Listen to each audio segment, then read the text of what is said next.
روزگاری که دل واسه شکستنه، قیمت طلای دل قد سنگ و آهنه.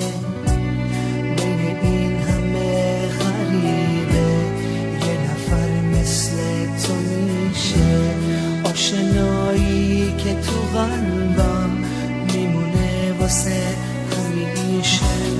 تو نباشی چه کسی منو نوازش میکنه، با صبوری با منه دل خسته سازش میکنه. تو نباشی چه کسی منو نوازش میکنه، با صبوری با منه دل خسته سازش میکنه.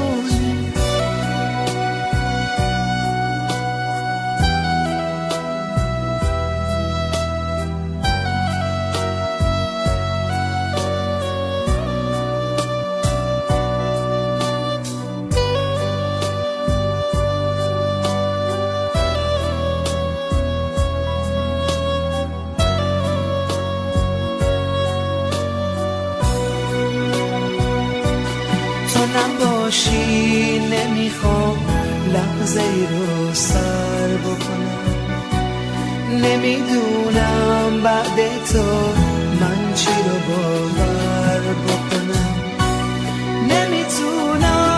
نمیتونم که تو رو رها کنم، بعد تو من چه کسی رو عشق من صدا کنم.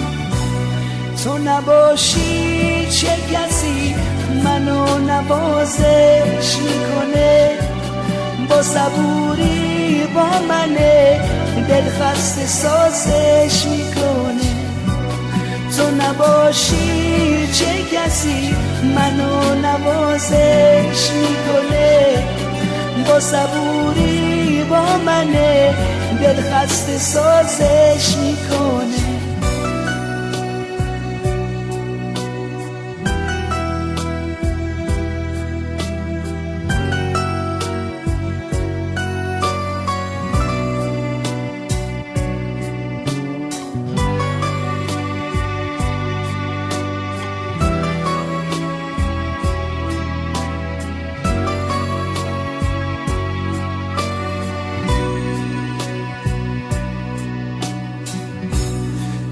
روزگاری که عشق دیگه رسم زندگی نیست، وقتی تو دلهای سنگی هیچ کسی همیشگی نیست.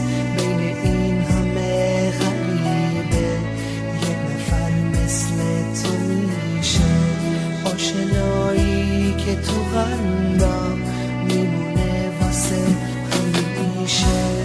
تو نباشی چه کسی منو نوازش میکنه، با صبوری با منه دل خسته سازش